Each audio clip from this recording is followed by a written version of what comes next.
কথিত আছে গভীর সমুদ্রে এমন এক সুন্দর জলপরি আছে যার মাংস খেলে মানুষ দীর্ঘজীবী হয়ে যেতে পারে। তাই প্রায় লোকজন তার নৌকা বেয়ে গভীর সমুদ্রে তার খোঁজে বের হয়। এই বৃদ্ধ লোকটি তার ব্যতিক্রমও ছিল না। দেখা গেল সে নিজের হাত ধরে মাছ ধরার কাঁটা ফুটিয়ে রক্ত ফোটায় ফোটায় সমুদ্রে ফেললো। কিছুক্ষণ পর সত্যি রক্তের গন্ধে জলপরি আকৃষ্ট হলো। বৃদ্ধ যেন কিছু অস্বাভাবিক কিছু টের পেল। সে ঘুরে তাকালো এবং দেখলো জলপরি ধীরে ধীরে পানি থেকে ভেসে উঠছে। আসলে যাকে সে দেখছে সে আর পরদিন বেঁচে থাকে না। তার দিকে তাকিও না। তার হত্যার শক্তি লুকিয়ে আছে গলার ভেতরে ছোট ছোট ছিদ্রে। এই ছিদ্রগুলো একে একে বন্ধ হয়ে যায়। তারপর মুখ থেকে বের হয় এক অদ্ভুত শব্দ।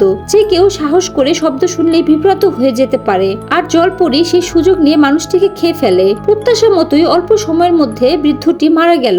অজান্তেই সে জলপরির দিকে হাত বাড়ালো। দেখে মনে হচ্ছিল এবার বুঝি বৃদ্ধকে খাওয়া হবে। কিন্তু পরের মুহূর্তেই জলপরি হতবাক হয়ে গেল। কি হচ্ছে এটা? কেন এই বৃদ্ধ এমন শব্দে বিভ্রান্ত হয়ে গেল? দৃশ্য বদলে গেল। দেখা গেল এইভাবে তৈরি হয়েছে মাছের মাথার ফ্লোর স্যুপ। রান্নাঘরে জুড়ে ছড়িয়ে আছে জলপরির নিচের অংশ। খাওয়ার আগে বৃদ্ধটি কিছু গান চালাতে ভুলল না এবং কানে লাগলো একটি হিয়ারিং এইড। তারপর ভুল দেখছেন না, এই বৃদ্ধ আসলে একটি ড্রাগন। জলপরি কখনোই ভাবেনি সে নিজেকে এক খাঁচায় আটকা পড়ে যাবে।